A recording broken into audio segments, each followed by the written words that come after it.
Imagine, if you will, you find that perfect place, you're ready to make an offer, you're very interested, and then, what are those HOA dues? What's included in that anyways? I'll explain.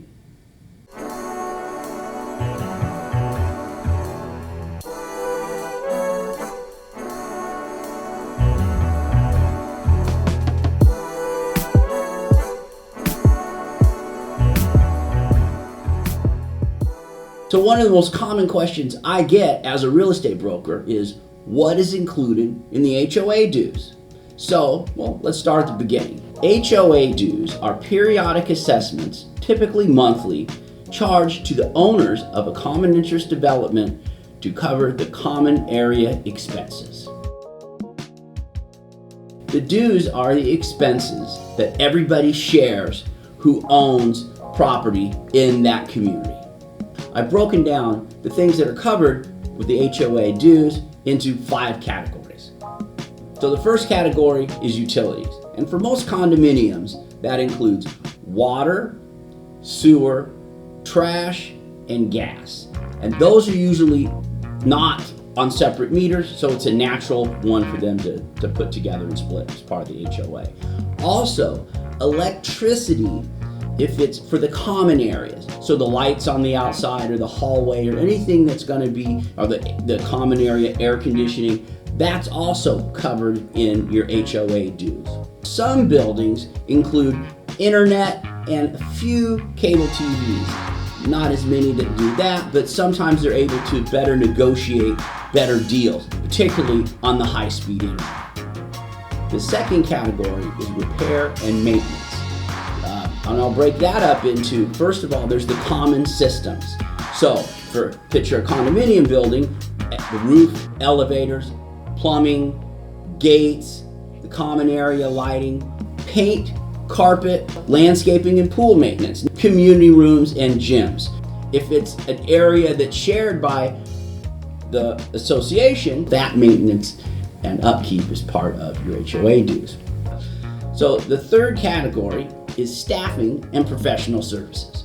So if the community has concierge, their own maintenance people, or their own security people walking around, those people are paid all as part of your homeowners association dues. So is the professional management. So the people that collect the dues, that do the accounting, that maybe oversee the projects and all that sort of thing, they're paid by somebody, and that would be through the HOA dues. Also, accountants and attorneys and any sort of professional service providers, they're all covered through the homeowners association dues. Now, board members, they are not paid. So some people think that the board gets paid by the homeowners association dues. It's a volunteer job. So the fourth category is insurance. A lot of people don't realize that makes it a big portion of a lot of homeowners association dues. In fact, I went and looked at a budget of one of the buildings we're involved with. You'd be surprised of all the insurance that is part of the HOA there. There's property insurance, general liability insurance, earthquake insurance, there's workers' comp insurance, the fidelity bond in case someone were to run off with the HOA money. There's the directors and officers insurance to protect them from being sued, and there's the umbrella policy. This insurance does not include the belongings or the liability that goes inside of each individual unit in the condominium. So besides all the insurance I just read off to you, each owner will also need their insurance policy, and so will each tenant as well. The fifth category is something most people don't know about, is that a significant portion of your monthly HOA dues goes to reserves. So you're paying for the replacement of the elevator years in advance. You're paying for the new roof that will be put on years in advance. You're paying for the new paint job. That's how a lot of these buildings are able to completely repaint and put on a new roof and not have to issue a special assessment. In fact, every year, an outside company is called in to do a reserve study, And once every 3 years, they actually have to have somebody come out on site and walk the property to help make sure that that reserve study is as accurate as possible. It's kind of like taxes, and it's kind of also like paying for upkeep on your house.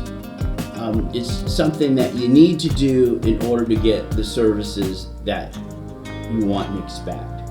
So, especially on a lot of the better properties, the more high-end properties, if you will, the HOA dues are more expensive. But you have a higher level of upkeep and expectation. If the HOA dues are too low, then you're really begging for a problem in the future. So if you are looking at buying a condominium, it's important that you look at what's included, how generally healthy is the homeowners association, and help factor that into should you move forward with your purchasing. I know it's a lot, it kind of can seem complicated, but it's with the help of a professional to kind of guide you through it. It's not a big deal, and we're more than happy to help you here at the Mike Dunfee Group if you have any questions about homeowners associations. I hope you found this video informative. We also have one that covers HOAs just in general, and we have another video about the renter's insurance. There's a lot of other Mike Explains real estate related videos, so please click and share and subscribe if you find it interesting, and thanks for watching.